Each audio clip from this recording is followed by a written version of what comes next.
Өнеркәсіпті дамыту қорының қолдауымен Алматы қаласының индустриялық аймағында Hyundai жеңіл автомобильдер өндірісінің толық циклін ұйымдастыру мақсатымен зауыт құру жобасы іске асырылды.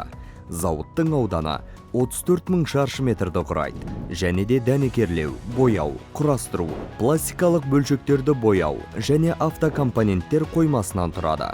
Өнеркәсіпті дамыту қорын қаржыландыру бағдарламасы бойынша Кореядан сатып алынған заманауи жабдықтар жылына 50.000 бірлік автокөліктің өндірістік қуатын қамтамасыз етеді.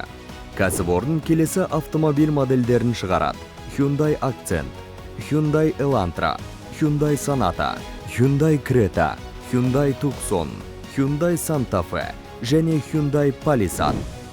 Бүгінде зауытта 1000-нан астам адам жұмыс істейді. Өндірістік қуаттарды ұлғайту, болашақта жаңа жұмыс орындарын құруға мүмкіндік бере отырып, автомобиль жасауда кәсіби кадрлардың тұрақты өсуін қамтамасыз етеді.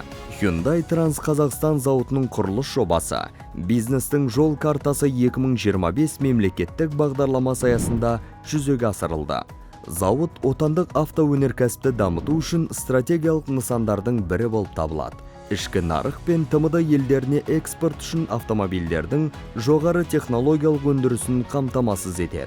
Өнеркәсіпті дамыту қоры арқылы іске асырылған мемлекеттік қолдау шаралары Hyundai Trans-Қазақстанға экономикалық өсудің қозғаушы күші ғана емес, технологиялық прогрестің рәмізі болуға мүмкіндік берді. Мұндай интеграция тұрақты экономикалық өсуді қамтамасыз ету үшін өнеркәсіпке инвестиция салудың маңыздылығын көрсетеді.